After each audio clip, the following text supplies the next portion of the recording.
I stood at attention in General Whitaker's office as he slid a file marked Top Secret across his desk. The base had been buzzing with rumors about a situation developing in the polar expanse, but solid information had been scarce until now. At ease, Castillo, he said, gesturing to the chair across from him. What I'm about to tell you doesn't leave this room. I sat down and opened the file. Satellite images showed what appeared to be wreckage scattered across a vast ice field.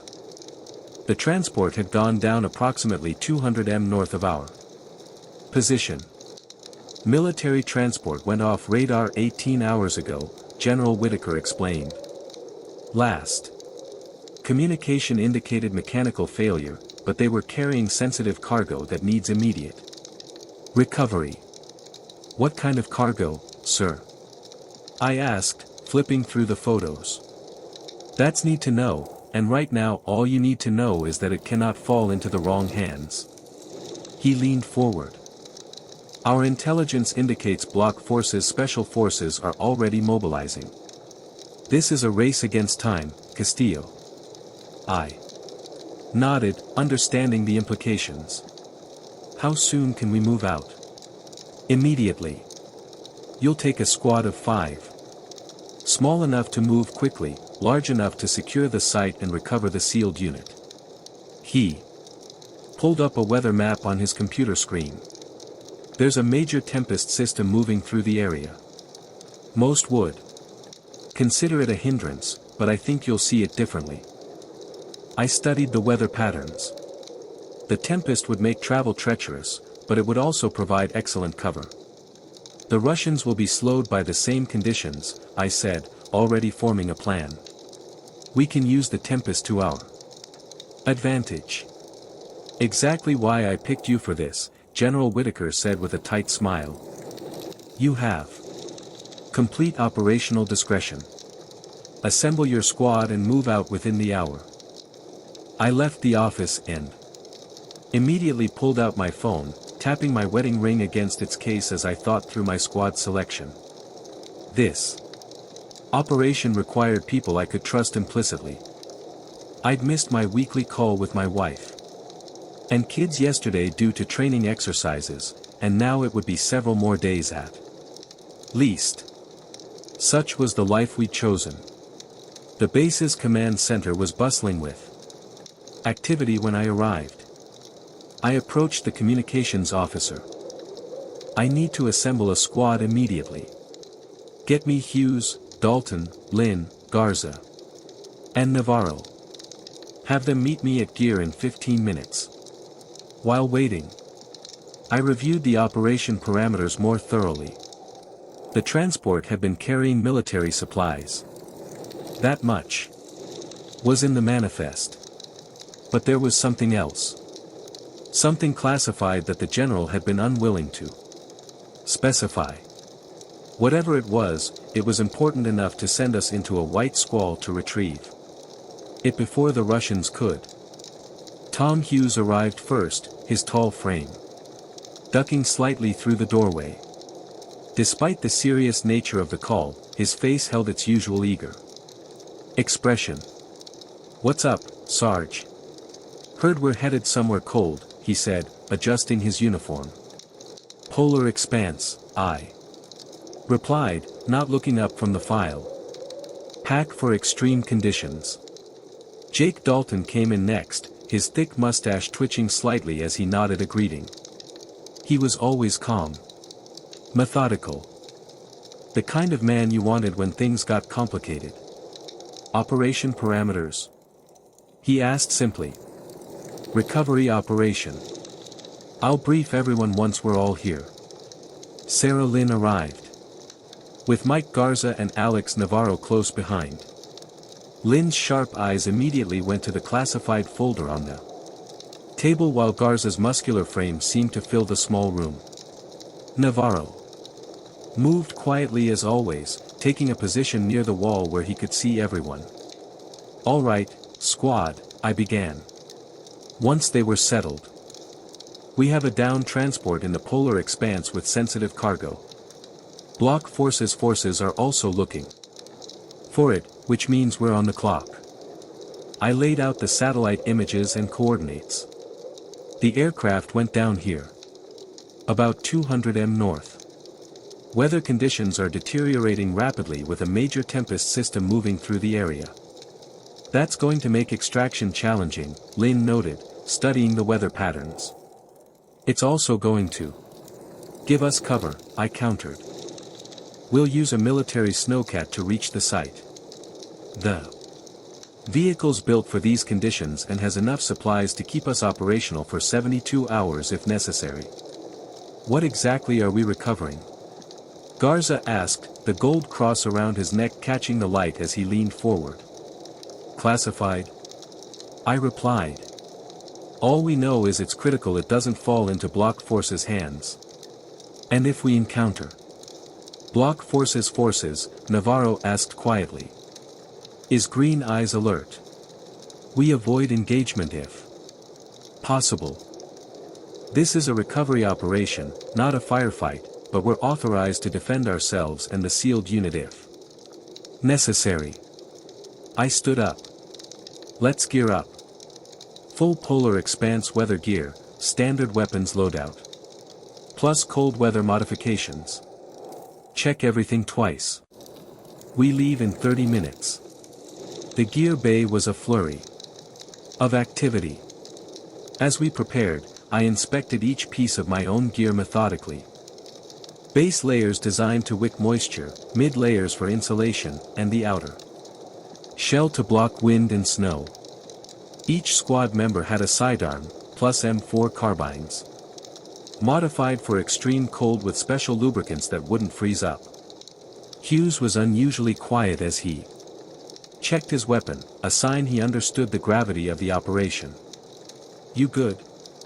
I asked him. He nodded.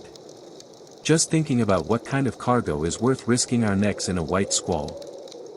Whatever it is, our job is to get it back, I said. Then moved on to check Dalton's preparation. Lynn was meticulously organizing her medical kit, adding extra supplies for cold weather injuries. I noticed her sliding her jade bracelet under her sleeve, her one concession to superstition. Garza had already finished his preparations and was helping Navarro with some gear adjustments. Their efficiency was why I'd selected them. Castillo Dalton called over. Take a look at these latest weather updates. I joined him at the computer terminal. The tempest had intensified with wind speeds approaching 60 miles per hour and temperatures dropping to -40 with the wind chill. That's going to be rough going, he said, his methodical mind already calculating the risks. It also means the Russians will have an even harder time if they're approaching from the east, I replied. Their nearest base is twice as far as ours from the crash site. I tapped my wedding ring against the edge of the terminal, weighing our options. The conditions were dangerous, but waiting meant potentially losing the cargo to the Russians. We stick to the plan, I decided. The snowcat can handle it. Once everyone was geared up, we loaded our gear into the military snowcat, a massive tank-like vehicle. Designed specifically for polar expanse conditions. Its treads would allow us to move over deep snow, and its reinforced cabin would protect us from the elements. I took the driver's seat while Dalton handled navigation beside me. The others secured the gear in the back compartment. Command, this is Recovery Squad Alpha, I radioed. We are loaded and ready to depart. Recovery Squad Alpha, you are cleared to proceed, came the response. Be advised. Latest satellite shows tempest intensity has increased. Visibility will be near zero. Understood, Command. Wheel. Maintain communication as long as possible. I looked back at my squad, each face showing resolve despite their challenges ahead. They trusted me to lead them through this, and I wouldn't let them down. Everyone strapped in? I asked. A chorus of affirmatives answered me. Then let's move out.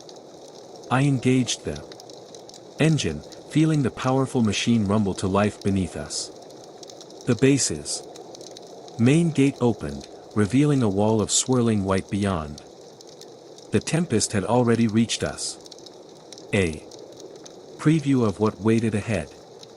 As we pushed through the gate, the snowcat's headlights barely penetrated the thick curtain of falling snow.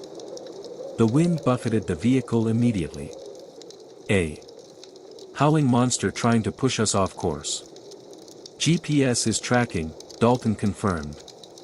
Eyes on the navigation system. 200 m to target.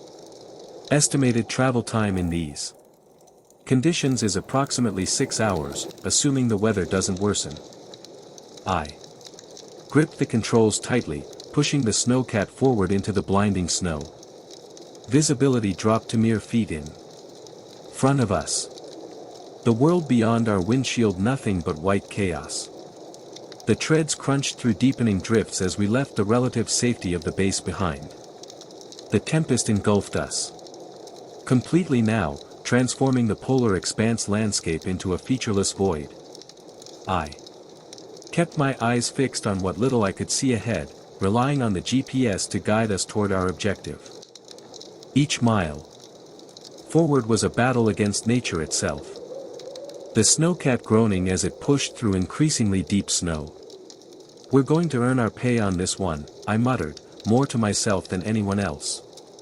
Despite the brutal conditions outside, I pressed forward, determined to reach the crash site before our block forces. Competitors. Whatever waited for us at the end of this journey, I was resolved to complete. The operation, no matter what obstacles the polar expanse threw in our path. 6 hours of fighting the polar expanse white squall had turned my hands numb on the snowcat's controls. Every muscle in my body ached from the constant tension of keeping the massive vehicle from sliding off course. The others remained mostly silent in the cabin, each lost in their own thoughts as we pushed through the wall of white. "You need a break, Sarge?" Garza asked from behind me, the first words anyone had spoken in over an hour. I shook my head, eyes never leaving the small patch of visibility the headlights carved out. "We're close. I can feel it."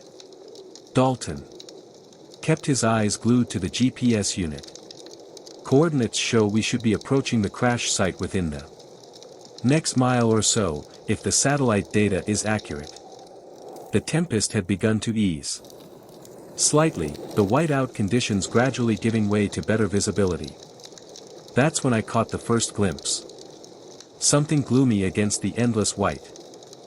"There," I said, pointing toward a scatter of debris barely visible through the thinning snowfall. "I think that's it." I adjusted our course, steering toward what looked like twisted metal, half buried in snow. As we drew closer, more of the crash site came into view. The military transport had broken into 3 main sections across the ice field. The cockpit, the midsection airframe, and the tail with smaller debris scattered between them. "Looks like it hit hard, then skidded," Lynn observed, pressing closer to the window. I was surprised by how intact the main airframe appeared, despite the obvious violence of the impact. The cockpit section had separated cleanly, while the tail had twisted away at an odd angle. But the center section, where the cargo would be, looked remarkably preserved. I brought the snowcat to a stop about 50 yards from the main wreckage. The tempest continued to ease, the wind dropping from a howl to a moan, giving us our first clear look at the crash site. "Gear check," I ordered, killing the engine. "Full cold weather protocol. Double check your weapons and make sure comms are working." Temperatures dropped to -35. Everyone moved with practiced efficiency, adding additional layers of insulation and checking gear. I pulled on my outer shell, secured my sidearm, and slung my M4 across my back. The weight of the weapon was reassuring. "Hughes, take point on thermal imaging." I want to know if there's anyone else out there. Hughes nodded, pulling out the handheld thermal scanner and running a slow sweep of the perimeter. After a full minute, he shook his head. No heat. Signatures besides us, Sarge. Looks like we beat the Russians here for now, I said, scanning the horizon, but they won't be far behind. Let's move quickly. I pushed open the snowcat's door, and the cold hit me like a physical blow. Even through my protective layers, it felt like needles against any exposed skin. The wind had died down enough that visibility was good, but the temperature more than made up for it. Stay tight. 5 meter spread. Watch for unstable footing, I instructed as we started toward the wreckage. The snow was knee-deep in places, making each step a struggle. My boots crunched through the icy crust on top before sinking into softer powder below. Sweat beaded on my forehead despite the cold. This was exhausting work. Navarro moved with surprising grace despite the conditions, barely making a sound even through the deep snow. Garza powered through like a bulldozer while Lynn picked her path carefully, conserving energy. As we approached the airframe, I held up my fist, signaling everyone to stop. Something about the scene felt wrong. The aircraft had clearly crashed hard enough to break into 3 sections. Yet, there was an eerie stillness to the sight. Dalton, Lynn, circle around the perimeter. Hughes, Garza, Navarro, with me. I approached the main section of the airframe, noting that one of the emergency doors hung partially open. Snow had drifted inside, forming a small bank just beyond the threshold. I unslung my rifle and clicked on the tactical light mounted to the barrel, sweeping the beam across the opening. I'll take point, I said. Hughes behind me, then Garza Navarro at the rear. I stepped up to the door, the metal groaning slightly under my weight. The beam of my tactical light cut through the darkness inside, revealing rows of seats torn from their moorings, scattered gear, and frost covering every surface. The air inside was still and somehow colder than outside, as if the wreckage had become a freezer. My breath clouded in front of my face as I swept my light across the interior, taking in the chaos of the crash. Ceiling panels hung down like broken teeth. Oxygen masks dangled from their compartments. A thin layer of snow had blown in through broken sections of the airframe, dusting the interior with white. Clear to enter, I called back to the others, then stepped inside. My boots crunched on frost-covered debris as I moved deeper into the aircraft. The tactical light illuminated the devastation in stark relief. This had been a violent crash. Seats ripped from the floor. Storage compartments burst open. Personal items scattered everywhere. But something was missing. I swept my light back and forth, checking every corner, every silhouette. The beam played across empty seats and vacant floor space. I checked again, more carefully this time, looking under debris and in the spaces between seats. That's when I realized what was wrong. What had been bothering me since we first approached. No bodies, I said, my voice sounding hollow in the icebound cabin. There's no one here. I turned to face my squad as they filed in behind me, their expressions mirroring my own confusion as they came to the same realization. Despite clear evidence of a catastrophic crash landing, there wasn't a single crew member or passenger to be found anywhere in the wreckage. I stood amid the icebound wreckage, the realization echoing in my mind. No bodies, not even blood stains. Check every compartment, I ordered, my voice tight. Something's not right here. The wind outside had died down considerably, turning the howling tempest into an occasional moan that swept through the broken sections of the airframe. Frost crunched under our boots as we regrouped near what had once been the main cabin. We need to search this entire aircraft efficiently, I said. Hughes, Dalton, you're with me. We'll check the cargo hold. Lynn, Garza, Navarro, examine the cockpit and passenger areas. Look for any clues about what happened to the crew and passengers. Lynn nodded, her breath visible in the freezing air. What about the cargo we're supposed to recover? That's our primary objective, I replied. But I want to know where the hell everyone went. Keep comms open and report anything unusual immediately. The squad split up with Lynn leading Garza and Navarro toward the front section of the wreckage. I gestured for Hughes and Dalton to follow me toward the rear where the cargo would be stored. What do you think happened to them? Hughes asked as we made our way through the twisted metal corridor. Too early to tell, I answered, keeping my tactical light trained ahead. Could be they survived the crash and evacuated. Maybe they were extracted already. Dalton shook his head. In this weather, without leaving any communication gear behind doesn't add up, Sarge. He was right. If anyone had survived the crash, they would have stayed with the wreckage for shelter. And if they'd been rescued, our command would have known about it. We reached the heavy door, separating the passenger area from the cargo section. It was partially ajar, icebound in place by the cold. Garza helped me force it open, the metal grinding in protest as we pushed.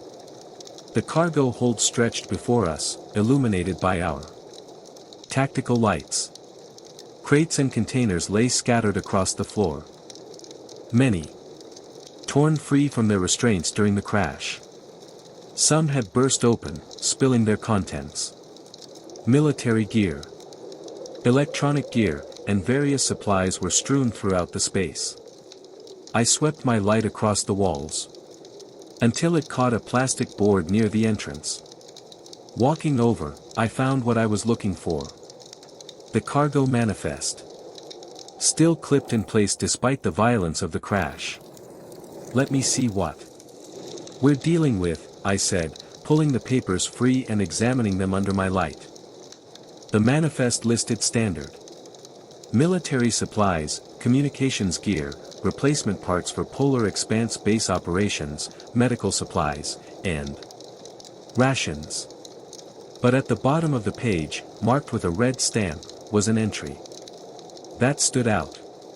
Special Container SB-7, classified. Biohazard Protocol Level 4. Found something? I called to Hughes and Dalton, who were checking some of the broken crates. We're looking for a sealed metal container about 2 foot square. Should have biohazard markings. Biohazard? Dalton asked, his mustache twitching. That's what this operation is about. Retrieving some kind of biological material. Looks that way, I said, tucking the manifest into my pocket. Let's find it quickly. The Russians could show up any minute. The cargo hold was in chaos. The crash had tossed everything around, creating a jumbled maze of broken gear and twisted metal.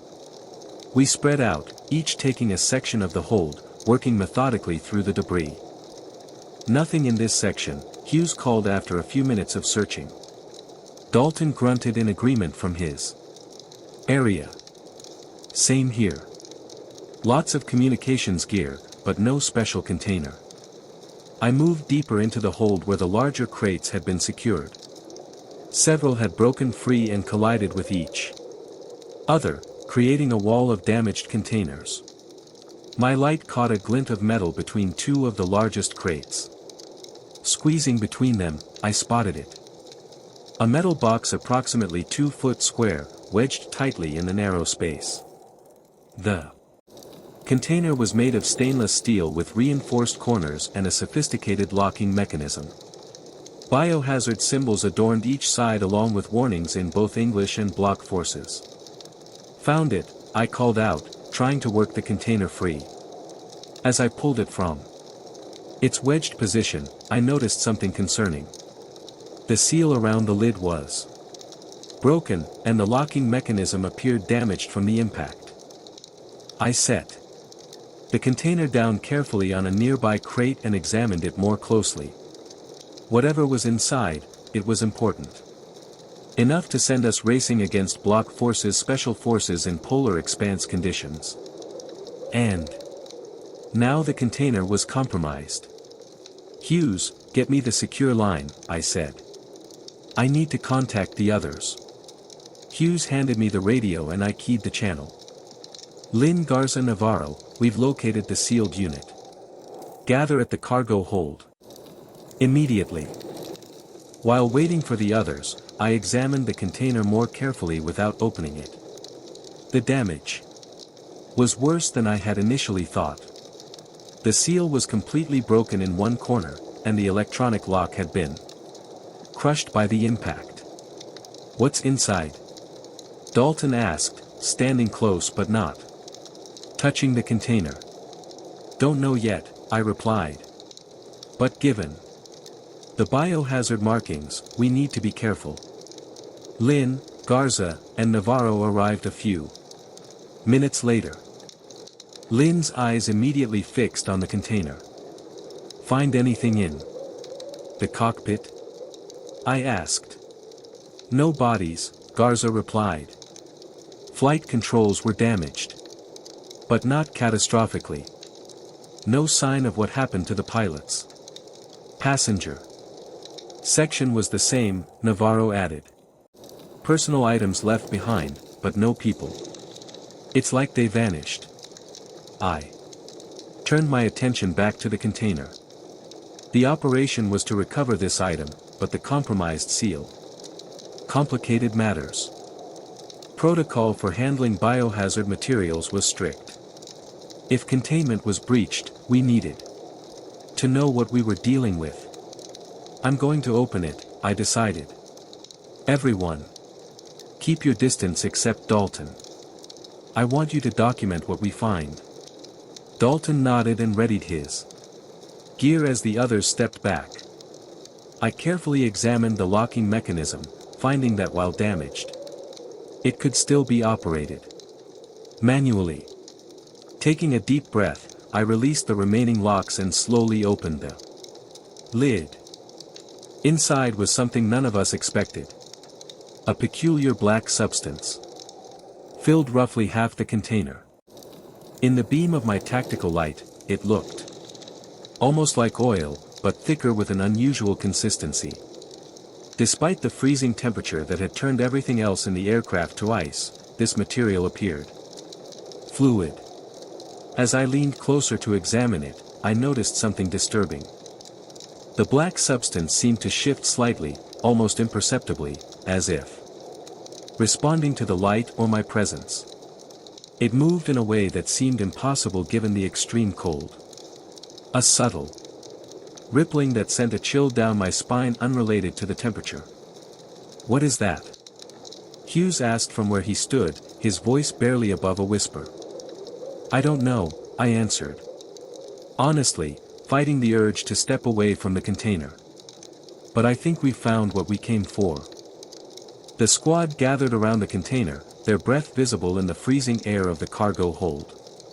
I kept a safe distance while examining the peculiar black substance. Everyone stay back, I said, raising my hand to keep Hughes from leaning in closer.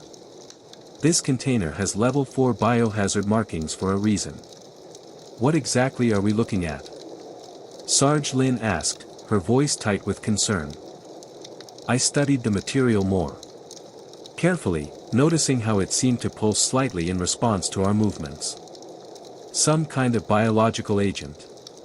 The manifest just lists it as special. Container SB7, classified. Whatever it is, it's what we came to recover. Hughes took another step forward, his curiosity getting the better of him. It's moving. How can anything be active in this cold? That's what worries me, I replied, trying to recall my biohazard training. Normal organisms shut down in extreme temperatures. This isn't behaving like anything. The material erupted without warning. The ebony mass shot upward, breaking apart into thousands of tiny needle-like entities that filled the air like a living cloud. Hughes, standing closest to the container, caught the brunt of the swarm. "Get back!" I shouted. But it was already too late. The organisms swarmed Hughes's face and hands. Any exposed skin they could find. He shrieked, clawing at his face as the entities burrowed beneath his skin, creating rippling patterns under the surface like tiny snakes. "Help me!" Hughes cried, falling to his knees. His body convulsed as the organisms penetrated his protective gear and spread throughout his body. Dalton rushed forward. "Hughes, hold on." "No, stay back," I yelled. But Dalton was already grabbing Hughes's arm, trying to pull him away from the container. The swarm immediately shifted, flowing up Dalton's arms where he touched Hughes. Dalton tried to let go, but it was too late. The ebony mass spread across his body with frightening speed, finding every gap in his protective clothing. I watched in horror as Dalton's face contorted in pain. The organism seemed to be consuming him from the inside. His skin collapsing inward as though whatever was beneath was being devoured. In seconds, Dalton's thrashing stopped. His body went limp, skin sagging over his frame like an empty suit. The rest of the squad backed away in terror. I raised my rifle and fired at the swarm, still hovering above the container, but the bullets passed through the cloud of organisms without effect. The entities simply parted around the projectiles and continued spreading throughout the cargo. "Hold! Everybody out now," I shouted, backing toward the exit. "Head for the snowcat." The swarm moved faster than anything I'd ever seen, flowing across the floor, walls, and ceiling like living water. Garza turned to run, but slipped on the icy floor. He crashed into a stack of crates, and before he could regain his footing, part of the swarm descended on him. "No! Get it off me!" Taz shrieked, swatting frantically as the ebony mass covered his hands and face. His screams turned to gurgling sounds as the organisms found their way into his mouth. Lynn and Navarro bolted for the side exit while I covered their retreat, firing uselessly at the advancing swarm. The noise of the weapons discharge echoed deafeningly in the confined space, but did nothing to slow the entities. I backed out through the main cargo door, expecting the others to follow different exit routes. The bitter cold hit me again as I emerged from the wreckage, my breath freezing instantly in front of my face. "Lynn, Navarro," I called into my radio, scanning the perimeter for any sign of them. No response came through the comms. I moved further from the aircraft, keeping my weapon trained on the doorway I just exited. The tempest had completely died down now, leaving an eerie stillness across the crash site. The silence was broken only by the crunch of snow under my boots and my own rapid breathing. I was about to circle around to the other side of the aircraft when movement caught my eye. Something was emerging from the doorway of the cargo hold. It was Hughes, but it wasn't Hughes. Not really. His body moved with jerky, uncoordinated motions, like a puppet controlled by an unskilled hand. His head tilted at an unnatural angle as he stepped out onto the snow. Where his eyes had been were now just ebony voids, and his skin had a gray, waxy appearance.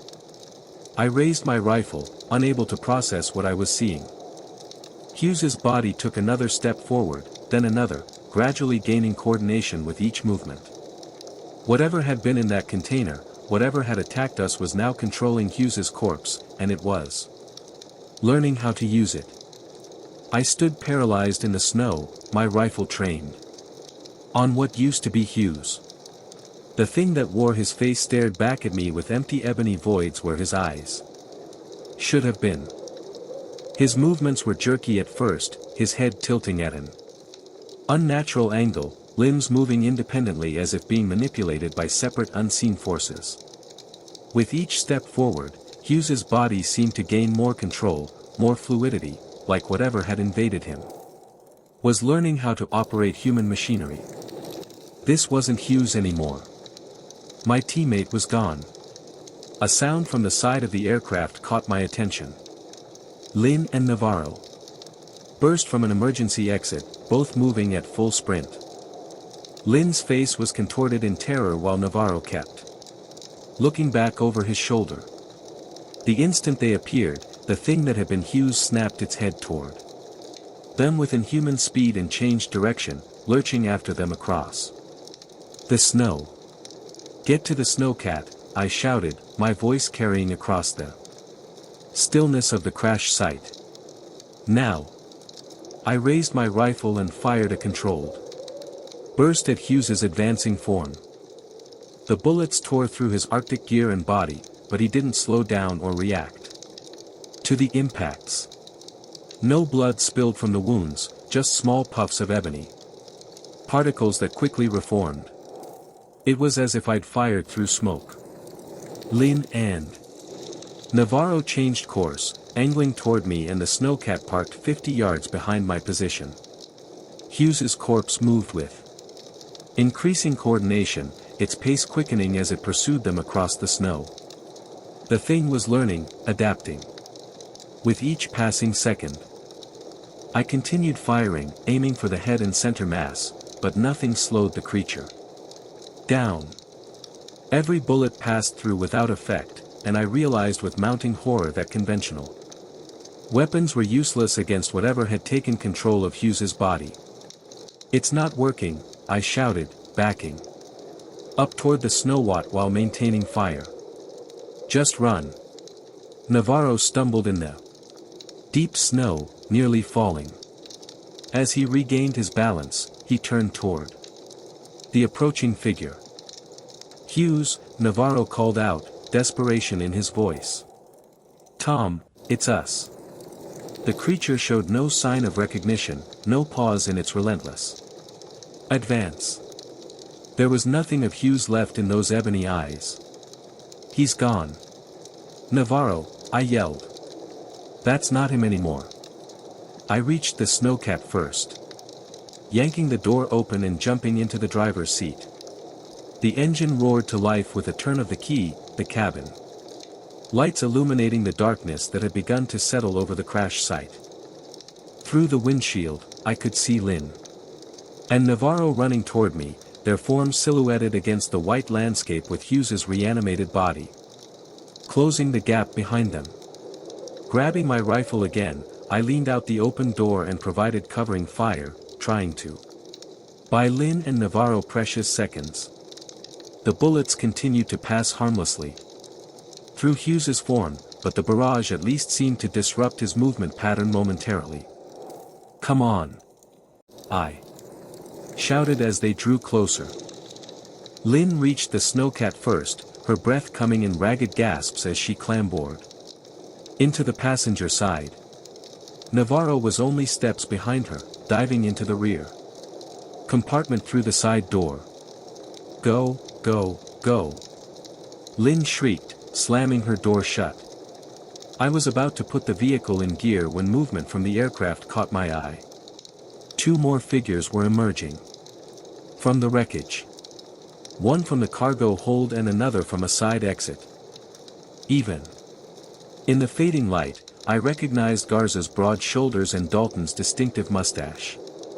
But like Hughes, they moved with that same uncoordinated puppet-like gait, their heads tilted at impossible angles as they oriented toward our position. "Oh God," I muttered, watching as my former teammates advanced across the snow, their movements becoming more fluid with each step. They got Garza. And Dalton, too.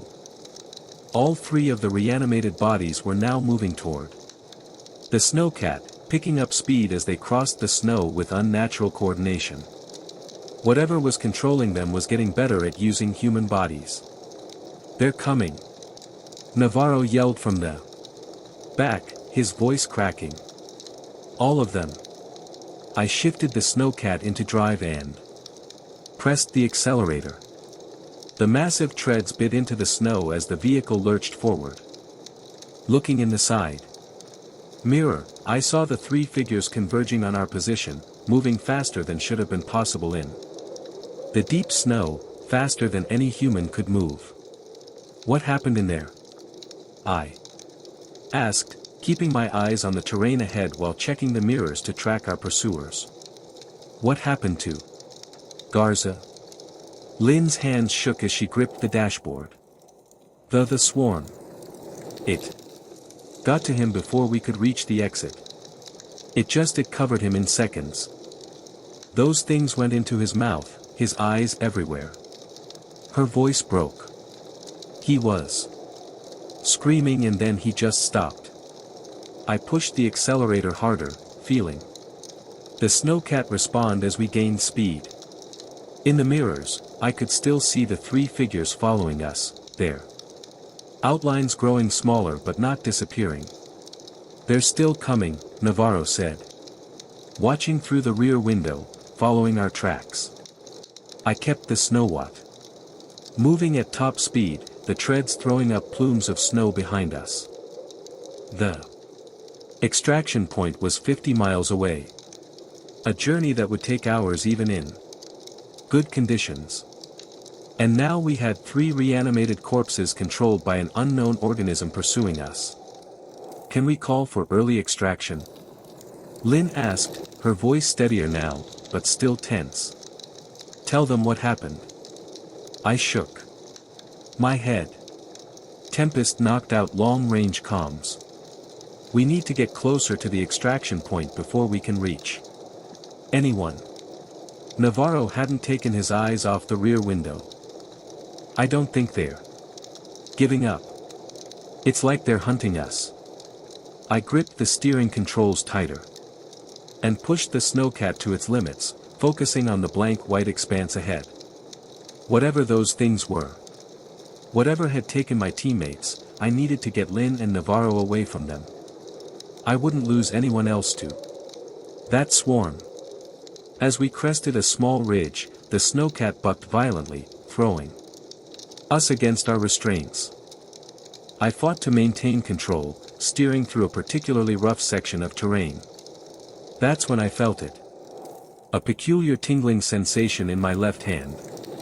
Looking down, I saw tiny ebony specks moving beneath the skin of my wrist, just visible at the edge of my glove. My blood ran cold as I realized what it meant. The swarm had somehow infected me. During the chaos in the cargo hold, I quickly pulled my sleeve down to cover the infection, hoping Lynn and Navarro hadn't noticed. They'd panic if they knew. And panic was the last thing we needed right now. But as I gripped the controls again, I could feel the ebony mass continuing to spread up my arm. A crawling sensation that sent shivers of both pain and fear through my body. I kept my eyes locked on the terrain ahead as the snowwat lurched forward, throwing up waves of snow behind us. The massive treads churned through the drifts, giving us the momentum we needed to escape.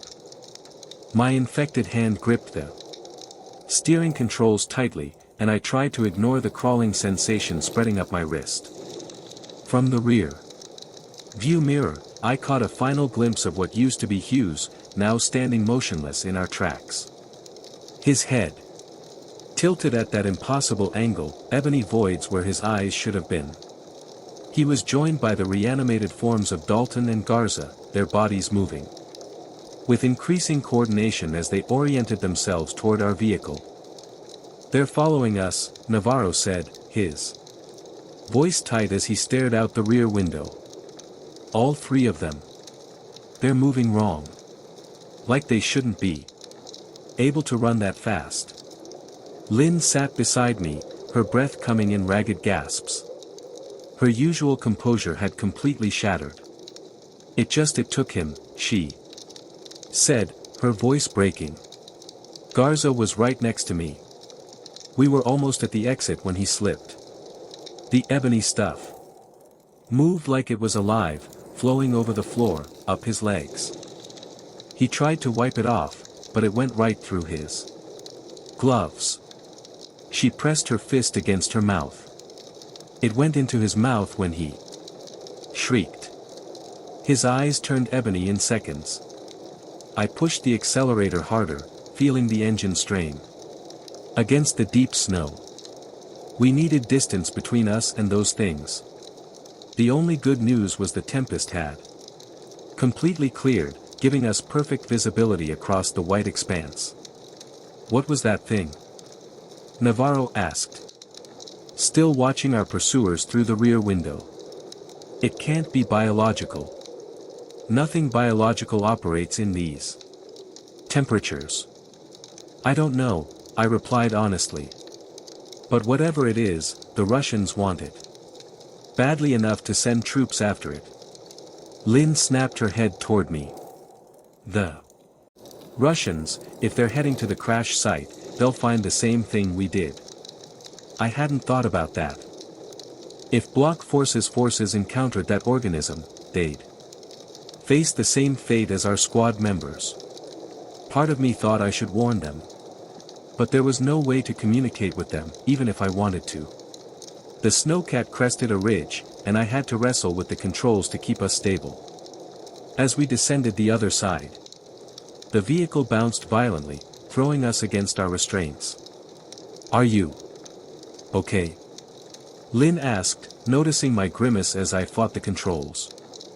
The tingling in my left hand had intensified, becoming a burning sensation that traveled up my wrist. I could feel the tiny organisms moving beneath my skin, spreading despite the cold. I needed to check how bad it was, but I couldn't let Lynn or Navarro see. I'm fine, I lied. Just need to keep this thing under control. Navarro continued his watch at the rear window.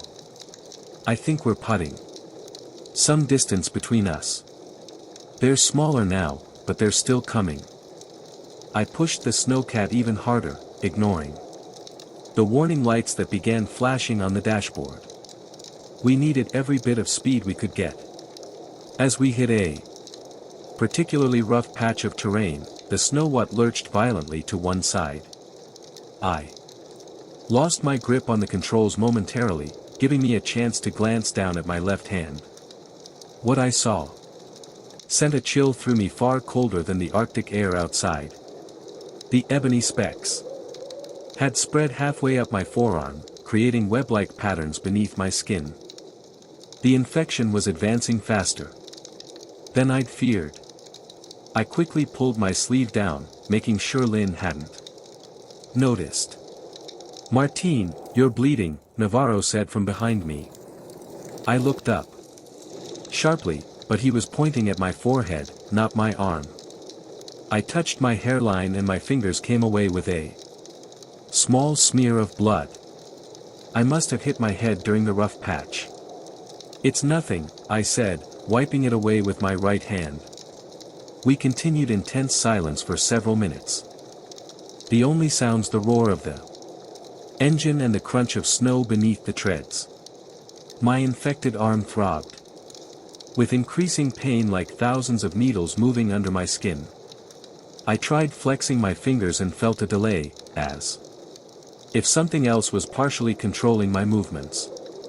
The navigation system showed we'd covered about 10 miles. 40 more to go. I didn't know if I had that long before the infection spread too far. I need to know exactly what happened back there, I said, breaking the silence. From the beginning, what did you see when it first activated? Lynn took a deep breath, steadying herself. The black substance in the container began moving when Hughes got too close. It wasn't flowing like a Liquid. It was separating into thousands of tiny things, like small worms or insects, but all connected somehow. They moved together up into the air and then straight for Hughes's face. Navarro picked up where she left off. They went for any exposed skin, face, neck, hands. Hughes tried to wipe them off, but they just went through his gloves like they could pass through the material. And then Dalton tried to help him, Lynn continued. The moment he touched Hughes, the things flowed onto him. Too. It was like they could sense new prey. She paused. Martine. What are these things? I shook my head, trying to focus on driving while the pain in my arm intensified. I don't know. Some kind of weapon maybe, or an experiment. Whatever it is, it's not natural. The tingling sensation had reached my elbow now. I could feel the organisms pushing further up my arm with each passing minute. I tried squeezing my left arm against my side, wondering if pressure would slow their progress. It didn't. What's our plan when we reach extraction? Navarro asked. We tell them exactly what happened, I replied. They need to quarantine that crash site. Maybe bomb it. Nothing from that container can leave the polar expanse. Lynn looked at me. And Hughes, Garza. Dalton, what about them? I gripped the controls tighter. That's not them. Anymore. Whatever was in that container has taken them over completely. We hit another rough patch and the snowcat bounced hard. A spike of pain shot through my infected arm, making me gasp. Involuntarily. Are you sure you're okay? Lynn asked, her eyes narrowing with concern. Just tired. I lied. It's been a long day. The navigation system showed we'd covered 15 miles now. 35 more to go. At our current speed, we'd reached the extraction point in just over an hour. I didn't know if I had that long before the infection spread too far to hide. I felt something warm trickle down my face and realized I was sweating despite the cold. The infection was affecting my body temperature.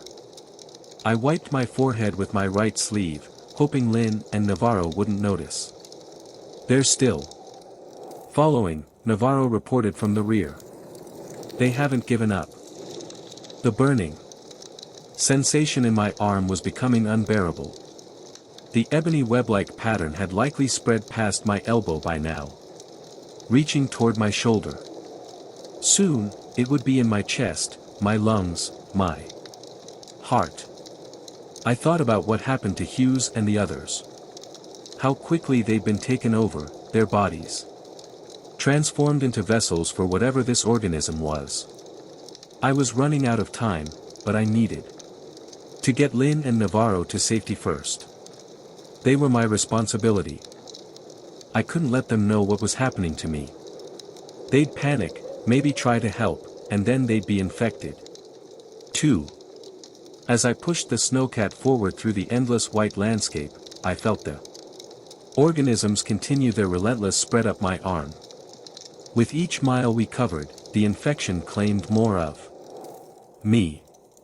The extraction point couldn't come soon enough. I forced myself to focus on the navigation display as waves of pain radiated from my infected arm. 20 m. Down, 30 more to go. The snowcat's engine groaned as I pushed it to maximum speed, the treads throwing up plumes of snow behind us. The burning sensation had intensified. No longer just pins and needles, but a deep, throbbing ache that made my fingers twitch involuntarily. I tucked my left arm tight against my side, trying to keep it steady. Castillo. The comms are working again, Lynn said, adjusting the radio settings. I think we're getting out of the Tempest's interference zone. I nodded, unable to Trust my voice as another spike of pain shot through my arm. The ebony web-like pattern had definitely reached my shoulder now. I could feel it spreading across my chest. Each tiny organism pushing forward like an invading army. Lin pressed the transmitter button. This is Recovery Squad Alpha requesting immediate extraction. We have a code red situation. Repeat, code red. The radio crackled before a voice responded. Recovery Alpha. This is Extraction Squad. Bravo. We read you. What's your situation? Lin glanced at me before answering. 3 squad members down. Hostile situation at the crash site. We need immediate evac and containment protocols. Copy that. Recovery. We're standing by a designated extraction point. ETA. Lin looked at the navigation system. Approximately 50 minutes at current speed. We'll be ready. Bravo out. Navarro leaned forward from the back seat. At least they're waiting for us. I tightened my grip on the controls as another spasm ran through my left arm. The muscles contracted painfully, almost making me jerk the steering mechanism. I compensated with my right hand, trying to keep the vehicle steady. Castillo. What's wrong with your arm? Navarro asked, his eyes narrowing. I kept my gaze fixed on the terrain ahead. Hit it during our escape. Nothing serious. You. Sure. You keep favoring it. I'm fine, I said through gritted teeth. Just focus on watching our back. The lie tasted bitter in my mouth, but I couldn't tell them the truth. Not when we were still 30 miles from safety. They'd panic, maybe. Try to help, and then they'd be infected, too. I felt sweat rolling down my face despite the cold. My breathing had become shallower, each inhalation slightly more difficult than the last. The infection was spreading faster now, reaching tendrils across my chest toward my lungs. With my right hand, I reached down and unbuckled my belt, sliding it free from the loops. What are you doing? Lin asked, watching me struggle one-handed with the belt. Just adjusting my gear, I muttered, managing to wrap the belt around my upper left arm and pull it tight just below my shoulder. I hoped it might slow the spread of the organisms like a tourniquet blocking blood flow. The pain when I tightened the belt was almost unbearable. I bit down hard on my lip to keep from crying out, tasting blood. Martine, you're not okay, Lin said, her voice firm. What's really going on? I told you I'm fine. I snapped immediately, regretting my tone. Sorry. Just focused on getting us out of here. The belt didn't seem to be helping. I could still feel the crawling sensation moving past the makeshift barrier, spreading across my chest and down toward my stomach. The organisms weren't traveling through my bloodstream. They were moving through tissue, muscle, bone, unstoppable.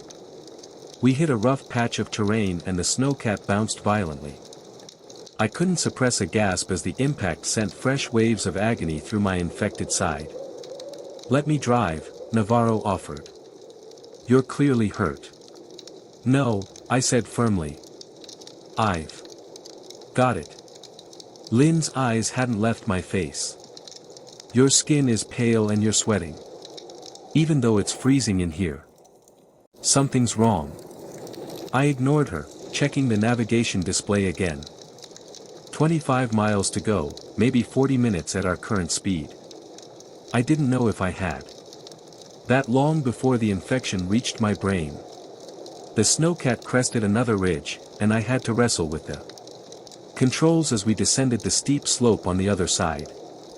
My infected arm responded sluggishly to my commands, the muscles working on a delay, as if something else was fighting me for control. "There's something up ahead," Navarro said, pointing through the windshield. In the distance, I could make out tiny points of light against the darkening polar expanse sky. The extraction point. My chest tightened with both relief and dread. "That's it," I confirmed, pushing the snowcat harder despite warning lights flashing on the dashboard. "Extraction point." Lynn immediately got back on the radio. "Extraction squad. Bravo, this is Recovery Alpha. We have visual on your position. ETA 20 minutes. Copy that. Recovery. We're preparing for immediate departure once you're aboard." As we drew closer, I could make out more details. A cleared area in the snow. Powerful floodlights illuminating the landing zone, and a military transport aircraft with its engines already running. Personnel moved around the site preparing for our arrival. In immediate takeoff, the ebony mass had definitely reached my lungs now. Each breath became more labored, as if I were drowning from the inside. My left side felt heavy, partially numb, yet simultaneously on fire. The organisms were continuing their relentless advance through my body. "Almost there," I said, more to myself than the others. Navarro was watching me closely now. "Your arm, the way you're holding it. Did you break something back there?" I shook my head, unable to waste breath on another lie. The infection had spread too far, too fast. At this rate, it would reach my brain before we arrived at the extraction point. I needed to focus on the one thing that mattered. Getting Lynn and Navarro to safety. "Listen carefully," I managed, my voice strained. "When we get there, you two go straight to the transport. Don't wait for me." "What? Why would we?" Lynn started. "Just do it." I cut her off. "I'll be right behind you. I need to secure some things in the snowcat first." Lynn and Navarro exchanged concerned glances, but didn't argue. The extraction point grew larger in our view, now only about 2 miles away. So close to safety, yet I felt further from survival with each passing second. My breathing had become ragged. Each inhalation a struggle against the tightening in my chest. The organisms were constricting my lungs, making it harder to get enough oxygen. Dark spots danced at the edges of my vision. "Castillo, you need medical attention," Lynn insisted. "As soon as we reach the transport, I'll be fine," I interrupted, forcing the words out between labored breaths. We were less than a mile from the extraction point now. I could see figures moving toward the edge of the cleared area, watching our approach. Safety was within reach for Lynn and Rhea at least. The burning sensation had spread throughout my entire torso. My left arm had gone completely numb, hanging uselessly at my side while I steered with my right. I could feel the infection creeping up my neck now.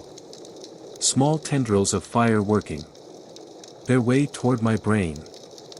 The realization hit me with terrible clarity. I was going to end up just like Hughes, Dalton, and Garza, a puppet controlled by the swarm. And when that happened, I would become a threat to everyone around me, including Lynn, Navarro, and the extraction squad. I couldn't let that happen. As the snowcat approached the extraction point, I made my decision. Get Lynn and Navarro safely onto that transport, then figure out what to do before I lost control completely. The snowcat slowed as we reached the edge of the cleared area.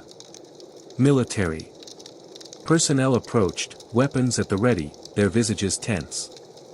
I brought the vehicle to a stop, the engine rumbling beneath us. "Go," I told Lynn and Navarro, my voice barely above a whisper. Go now. Lin looked at me one last time, concern etched across her features before pushing her door open and climbing out. Navarro hesitated a moment longer. Castillo. Go, I repeated more forcefully this time. That's an order. He nodded reluctantly and exited the vehicle. Through the windshield, I watched as they were quickly ushered toward the waiting transport, military personnel surrounding them protectively. Alone in the snowcat, I finally allowed myself to look down at my left arm. The black veins had spread visibly up my neck now, no longer just under the skin, but pushing through it in places, creating raised lines like grotesque tattoos. I pulled my collar higher to hide the evidence and took several deep, painful breaths. I had to get on that transport with the others. But once we were airborne, once we were headed back to civilization, I would need to make sure this infection never reached the mainland. I stepped out of the snowcat into the biting polar expanse air, clutching my left arm close to my body, and walked toward the waiting aircraft. I crossed the cleared area toward the waiting aircraft, keeping my left arm pressed tightly against my side. Each step required intense concentration. As the infection spread through my body, sending waves of burning pain from my fingertips to my shoulder and across my chest, military personnel swarmed around the extraction site, their visages obscured by cold weather gear as they efficiently prepared for immediate departure. 2 soldiers approached with weapons at the ready, eyes scanning me. In the area behind me. Sergeant Castillo? One of them asked. I nodded, not trusting my voice. The others are already boarding. We need to move quickly. I followed them toward the transport aircraft, its engines already whining at full power, creating a bubble of noise that swallowed all other sounds. The massive rear loading ramp was lowered, revealing the illuminated cargo area where Lin and Navarro were being guided inside by medical personnel. Wait, I said, my voice raspy and strained. I need to secure the snowwatt. The operative looked at me with confusion. That's not necessary, Sergeant. We're taking off immediately. It'll only take a minute, I insisted, turning back toward the vehicle. What I really needed was a moment alone, away from scrutiny. The infection had definitely reached my neck now. I could feel it crawling upward like thousands of tiny insects, burrowing through my flesh. I needed to see how bad it was to check if it was visible yet. The operative hesitated, but then nodded. 1 minute, Sergeant. Not a second more. I staggered back to the snowcat. My left leg now responding sluggishly as the infection spread through my hip and down my thigh. Once I reached the vehicle, I pulled myself inside and slammed the door shut.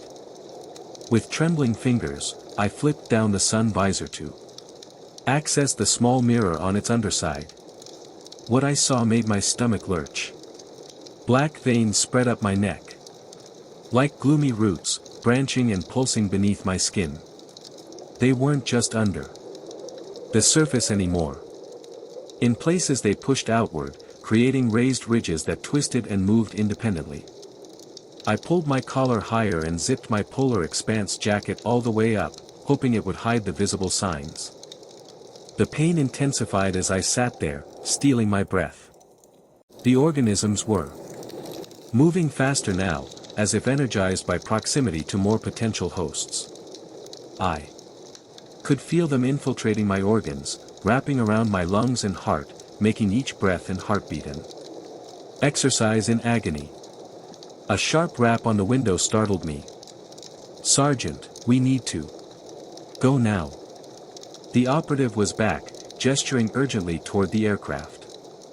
I nodded, pulling myself together with monumental effort. I had to get on that transport with the others. I couldn't leave Lin and Navarro behind. Not after losing the rest of the squad. My responsibility was to get them safely back to base. I just had to maintain control of my body long enough to board the aircraft. I pushed the door open and nearly fell out of the snowcat. The operative reached to help me, but I waved him off.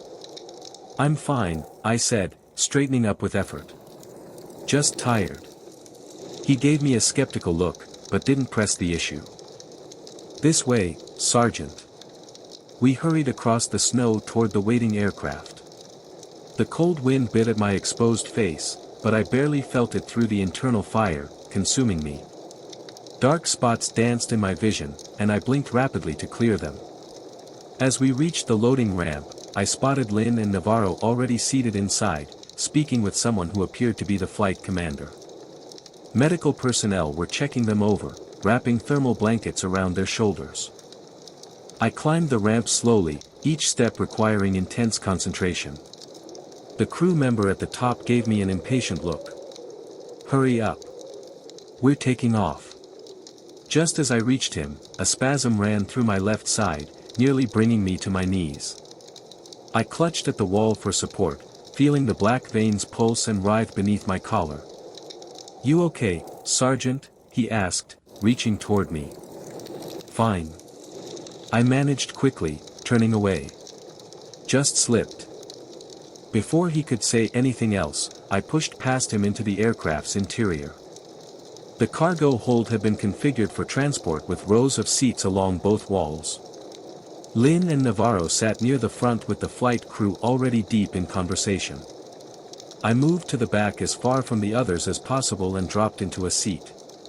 The ramp began closing immediately, hydraulics whining as it sealed us in. Within seconds, I felt the aircraft lurch forward, then begin its takeoff roll. The acceleration pushed me back into my seat, intensifying the pain coursing through my body.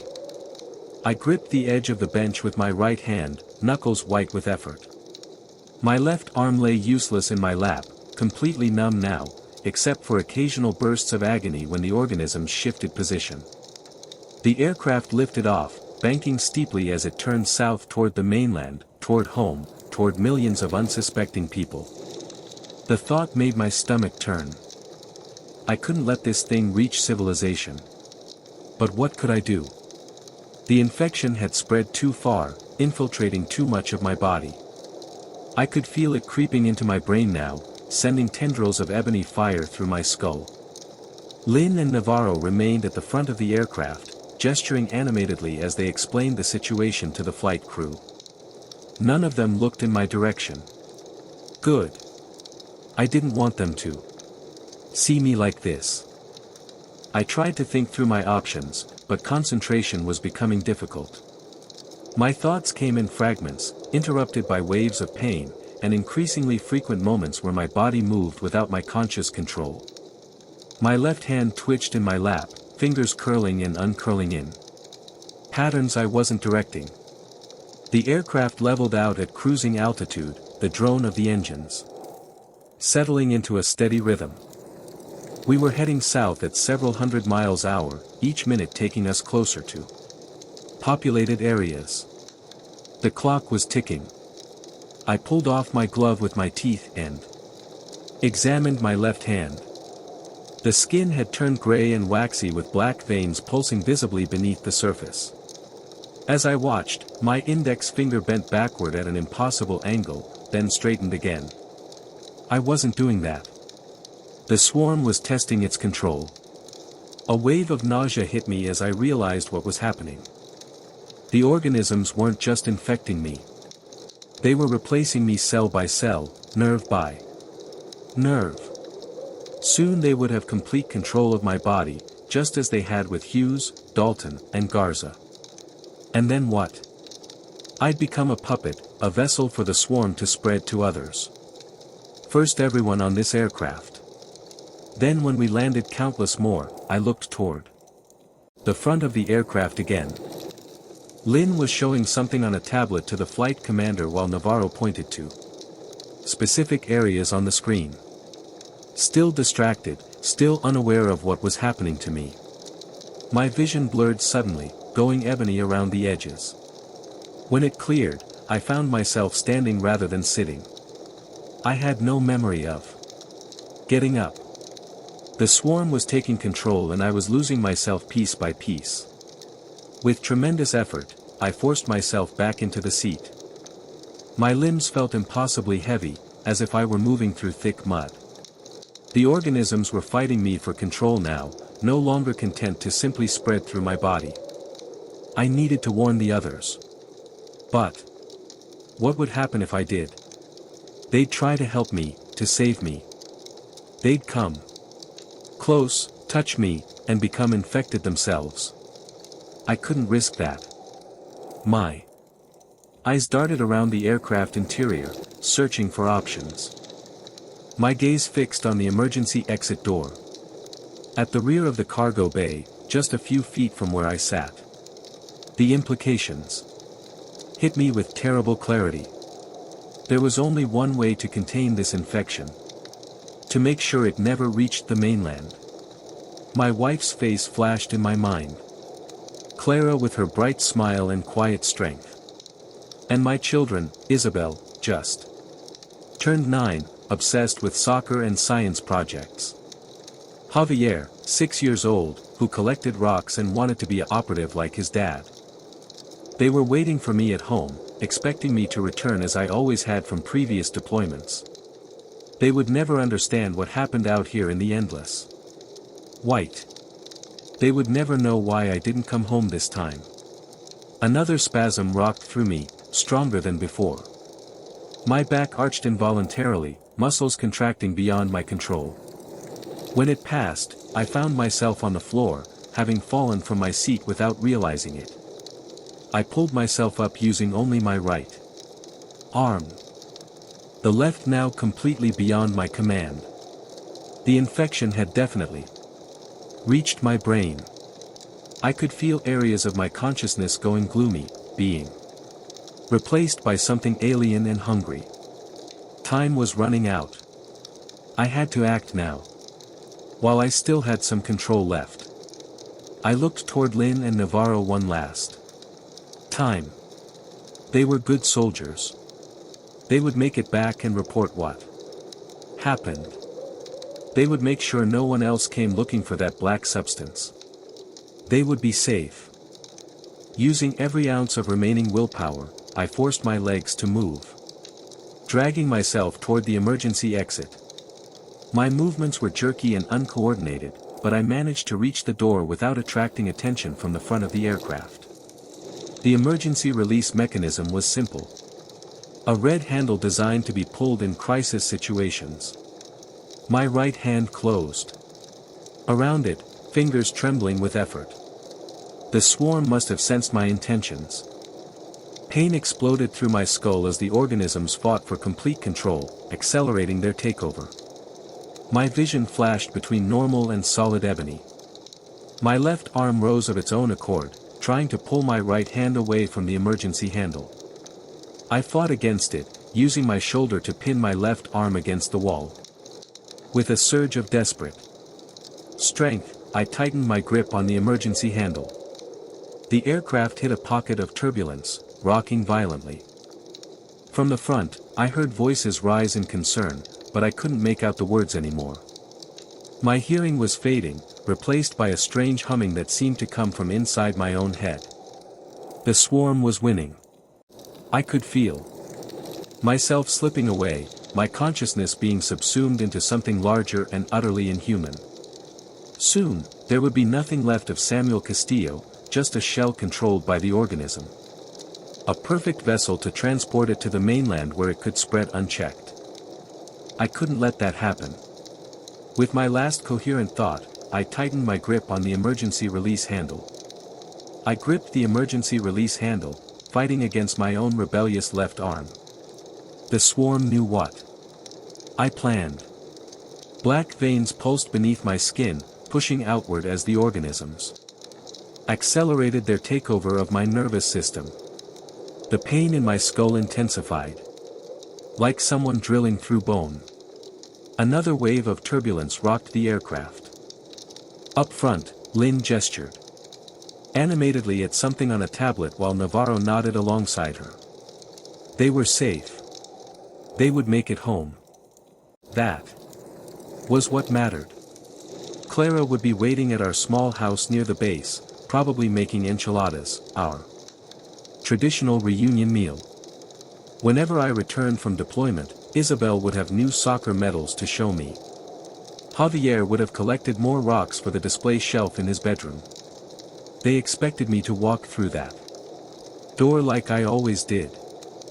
I would never see them again. My vision flickered between normal and solid ebony as the organisms invaded my optic nerves. Peculiar patterns flashed across my sight. Geometric shapes and swirling vortices that weren't really there. The humming in my head grew louder, drowning out the aircraft engines. My left hand wrenched itself free and clawed at my right, trying to pull it away from the handle. I couldn't let that happen. With a final surge of effort, I smashed my left arm against the wall, pinning it temporarily. "I'm sorry," I whispered, though no one could hear me over the engine noise. The words were for my family, for my squad members I'd lost, for everyone I wouldn't be able to protect except through this final act. I yanked the emergency handle downward. For one suspended second, nothing happened. Then came a deafening roar as the cabin explosively decompressed. The emergency door blew outward, torn away by the sudden pressure differential. Hurricane-force winds instantly filled the aircraft, whipping loose items into a chaotic tornado. Alarms blared throughout the cabin. Up front, I caught a glimpse of shocked visages turning toward me. Lynn's eyes widening in horror. Navarro lunging forward, but far too late. The violent suction pulled at me, dragging me toward the gaping hole. I didn't resist. This was the plan. The only way to ensure the swarm never reached civilization. My body tumbled through the opening out into the freezing void. The aircraft immediately seemed to shoot upward and away as I plummeted in the opposite direction. The roar of wind filled my ears, then faded as the plane distanced itself.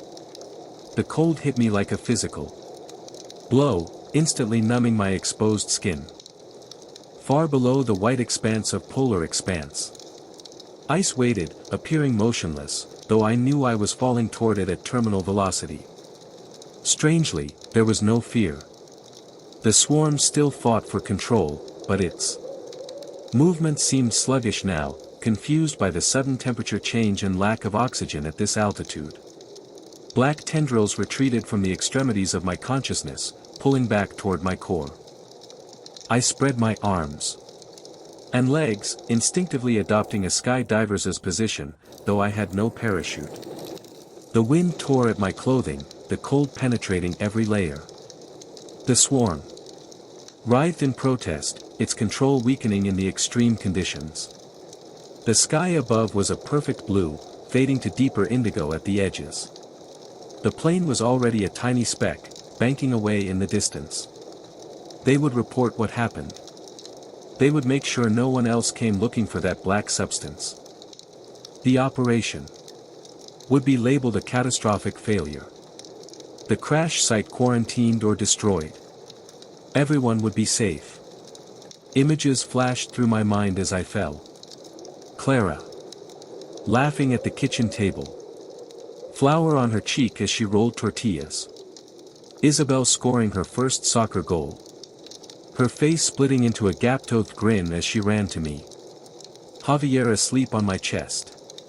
During movie night, his small hand clutching my shirt. The ground rushed up. Faster now. I could make out individual features in the ice, pressure ridges, small hills, the blue dark patches of exposed water. I closed my eyes. A profound sense of peace washed over me. I had done my duty. I had protected what mattered most.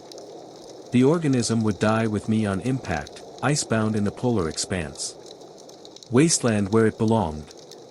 The wind whistled past my ears, growing louder as I accelerated toward the ice. I thought of Clara one last time. Wishing I could tell her why I had to do this, hoping somehow she would understand.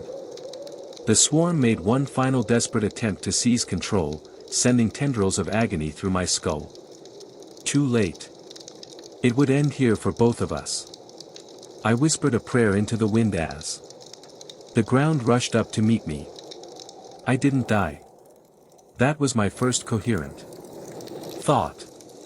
As consciousness returned, flooding back in waves of confusion and pain, I lay face up on the polar expanse ice, staring at an impossibly blue sky. How long had I been unconscious? Minutes? Hours? The cold pressed against me from all sides. Even through my Arctic gear. The chill penetrated to my bones. My body felt shattered, each breath sending fresh spikes of agony through my chest. Broken ribs, most likely.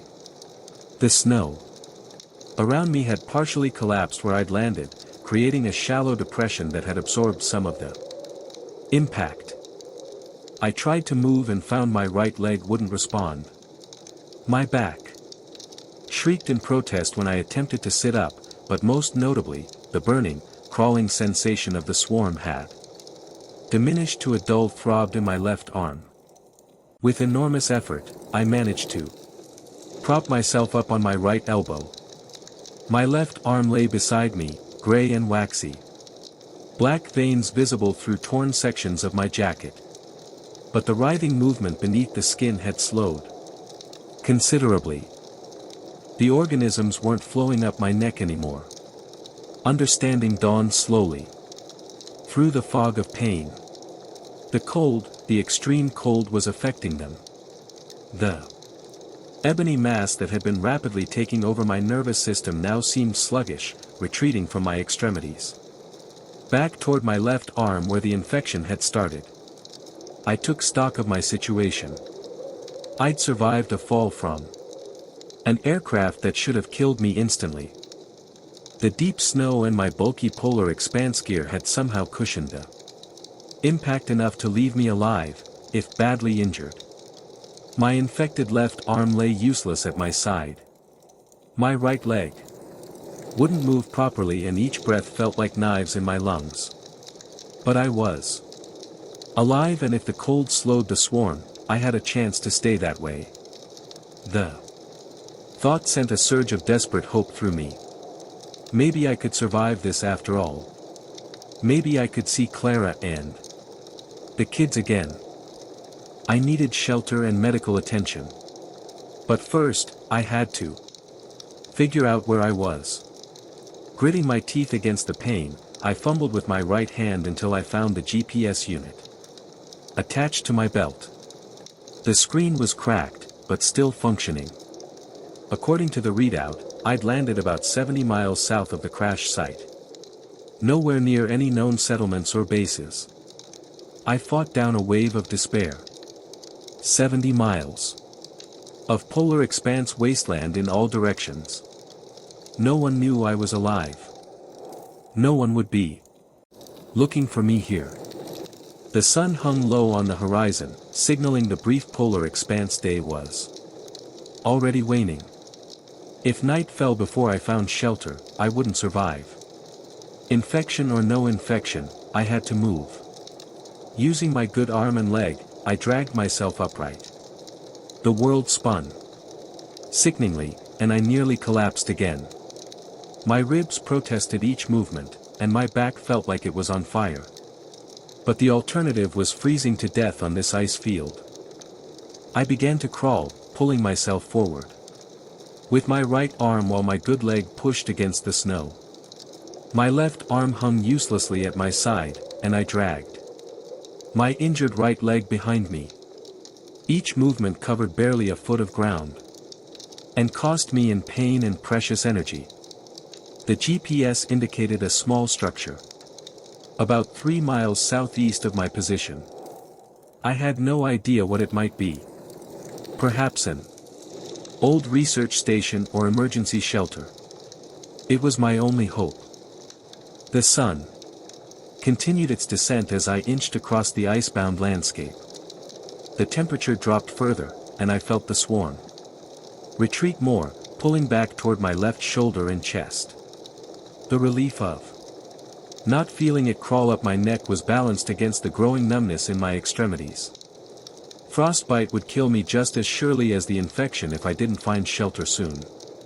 Time became meaningless, measured only in painful movements across the endless white. One drag forward, another, then another. The GPS unit showed my painfully slow progress toward the mysterious structure. Night had nearly fallen when I spotted something on the horizon. A gloomy shape against the twilight sky. The research station. My body was numb from cold and exhaustion, but I forced myself to keep moving. As I drew closer, I could make out a small cluster of buildings, an abandoned research outpost with a main structure and several smaller outbuildings. Snow had drifted against the walls, and ice coated the windows, but it was unmistakably man-made. Shelter. I reached the main building just as the last light faded from the sky. The entrance was partially blocked by snow and the door itself was icebound shut. Using my remaining strength, I smashed a window with my good arm, cleared away the broken glass, and pulled myself through the opening. The interior was gloomy and freezing, but still warmer than outside. My flashlight revealed a basic research station, tables with dusty gear, chairs knocked over as if the place had been evacuated in a hurry. Most importantly, it had walls and a roof to block the wind. I dragged myself across the floor toward what looked like a supply area. My body was reaching its limits, but the thought of potential supplies drove me forward. The cabinet contained exactly what I'd hoped for: emergency rations, medical supplies, and a hand-crank emergency radio. Using my teeth and right hand, I opened a space blanket and wrapped it around myself. Then I found the station's heating system, a diesel generator. It took 3 painful attempts, but I finally got it running. Warm air began to flow from the vents. I found some emergency flares and chemical heat packs, activating several and placing them around me. As the temperature in the station slowly rose, I felt the first stirrings of hope. I had shelter. I had supplies. I might survive this. Then I felt it movement in my left arm. As the warmth spread through the room, the swarm began to reactivate. The black veins pulsed more visibly beneath my skin, and the familiar burning sensation returned, stronger than before. The organisms were waking up. Panic gripped me. After everything I'd endured to reach the shelter, I was going to lose myself anyway. The swarm would take control and whatever emerged wouldn't be Samuel Castillo anymore. I dragged myself back to the broken window. The bitter polar expanse night air flowed through the opening. Without hesitation, I thrust my infected left arm into the freezing air. The effect was almost immediate. The black veins slowed their pulsing, retreating from my fingertips up toward my elbow. I pulled my arm back inside and examined it under my flashlight. The skin had turned a mottled blue from the exposure, but more importantly, the swarm had visibly retreated from the icebound tissue. An idea formed, terrible, but potentially life-saving. If the cold drove the swarm back and the organisms couldn't function in icebound tissue, then perhaps I could stop the infection from spreading further. But the cost would be unimaginable. I returned to the supply cabinet, searching with renewed desperation. Among the medical supplies, I found a field surgery kit. Inside was a bone saw, scalpels, bandages, and a cauterizing tool. The reality of what I was considering hit me like a physical blow. Cut off my own arm to save my life. The thought alone made me lightheaded. But what choice did I have? If I did nothing, the swarm would reactivate fully as the station warmed up.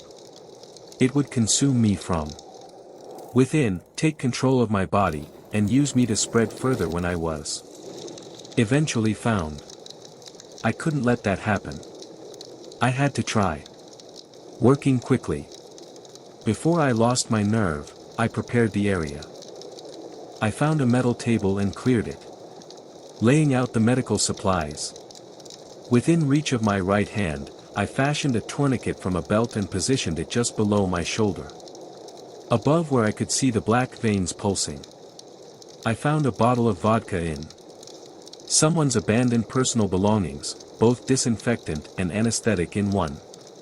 I took several long swallows, feeling the burn down my throat, then poured some over the surgical tools. I bit down on a rolled-up shirt, positioning my left arm on the table. The pain when I tightened the tourniquet was excruciating, but nothing compared to what was coming. I took one last look at my left hand, the hand that had held my children, touched my wife's face, worn my wedding ring for years, the hand that was no longer under my control. I made the first cut just below the tourniquet, slicing through skin and muscle with the scalpel. Blood welled up immediately, bright red against my gray skin. The pain was blinding, but I forced myself to continue, cutting deeper until I hit bone. Ebony fluid mixed with my blood. Now, the swarm trying to escape. I worked faster, grabbing the bone saw with my shaking right hand. The first scrape of metal against bone sent waves of agony through my entire body.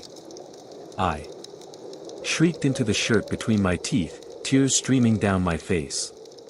I don't know how long it took. Time dissolved into a red haze of pain and determination. At some point, I felt the saw break through the last of the bone.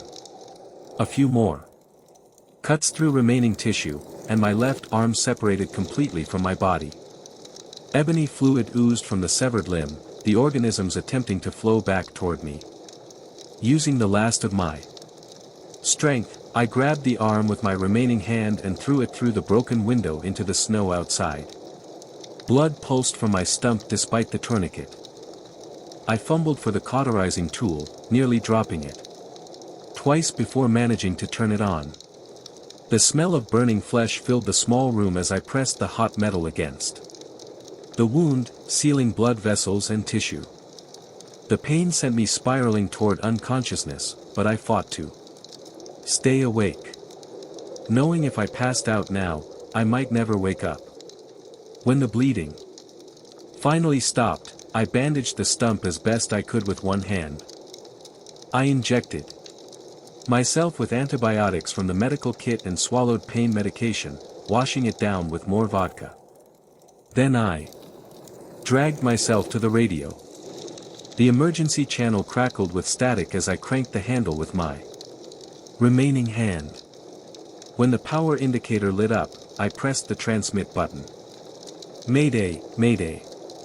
This is Sergeant Samuel Castillo, U.S. Military ID 874532.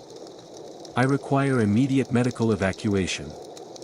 I repeated the message, giving my coordinates from the GPS unit. After several attempts, a voice broke through the static. This is Polar Expanse Command receiving your mayday. Sergeant Castillo, you were reported deceased. What is your situation? I explained as briefly as I could the crash site, the organism, my infection and self-amputation. I emphasized the need for a medical squad with cold weather protocols for containment of a potentially dangerous biological agent. Understood, Sergeant.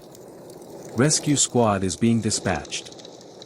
Estimated arrival time 36 hours due to weather conditions. Can you maintain your position until then? Affirmative, I replied, though I wasn't sure if I could survive that long. Be advised, approach with extreme caution. The organism is sensitive to cold, but extremely dangerous.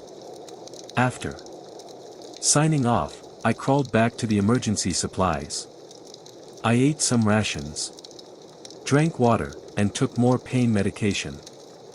The agony in my left shoulder had settled into a constant, throbbing burn that made thinking difficult.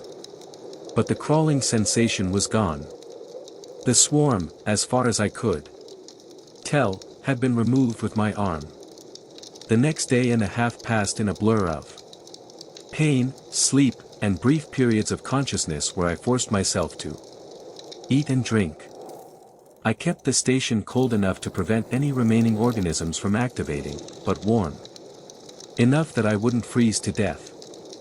When I heard the helicopter approaching, I dragged myself outside, waving a flare with my remaining arm. The aircraft landed in a swirl of snow, and figures in hazmat suits rushed toward me. I collapsed as they reached me, my strength finally giving out. I woke up in a medical facility, tubes and wires connecting me to various machines. A doctor in protective gear explained that I'd been in and out of consciousness for 3 days. They had run extensive tests and found no trace of the organism in my body. The amputation, though crude, had saved my life. Over the next week, I provided detailed reports about everything that had happened. The crash site, the container, the ebony material, and how it had taken over Hughes, Dalton, and Garza. I described how the cold slowed the organism and how it seemed to learn and adapt with frightening speed. Military officials informed me that based on my information, they had quarantined the entire crash site. Special forces with extreme cold weather protocols had recovered the bodies of my infected teammates, confirming they were completely taken over by the organism. The entire area had been bombed with cold-based weapons designed to freeze the ground to depths of several meters, ensuring nothing survived. The Russians, I learned, had reached the crash site shortly after we left.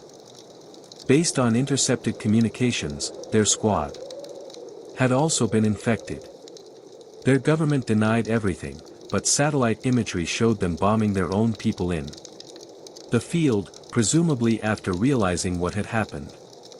6 weeks later, I was released from medical care with an honorable discharge and a prosthetic arm I was still learning to use. The official story was that I'd been injured in a classified polar expanse operation. Only those with the highest clearance knew the truth. The taxi pulled up to my house on a sunny afternoon. Clara opened the door before I even reached it. Her face a mixture of joy and concern.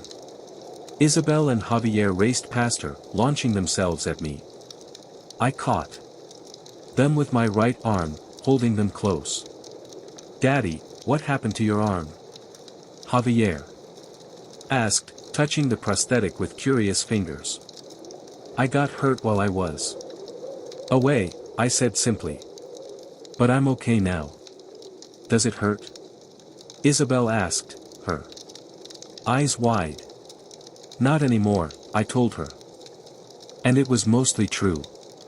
The phantom pain would fade with time, the doctors had assured me. Clara embraced me carefully, tears streaming down her face. "I thought I'd lost you," she whispered. "They told me you were missing, presumed dead." "I found my way back," I said, holding her with my remaining arm. "I always will." That night, after the children were asleep, I sat on our back porch looking at the stars. Clara brought me a beer and sat beside me, her hand on my knee. "Was it worth it?" she asked quietly. "Whatever happened out there, was it worth this?" She nodded toward my prosthetic arm.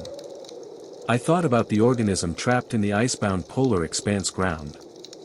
I thought about what would have happened if it had reached civilization, spreading from person to person, consuming them from within. "Yes," I said, taking her hand in mine. "It was worth it. I was alive. I was human. I was home. One arm seemed a small price to pay for that. Really scary stories, every day. Subscribe, like if you like, turn on the bell so you don't miss new videos.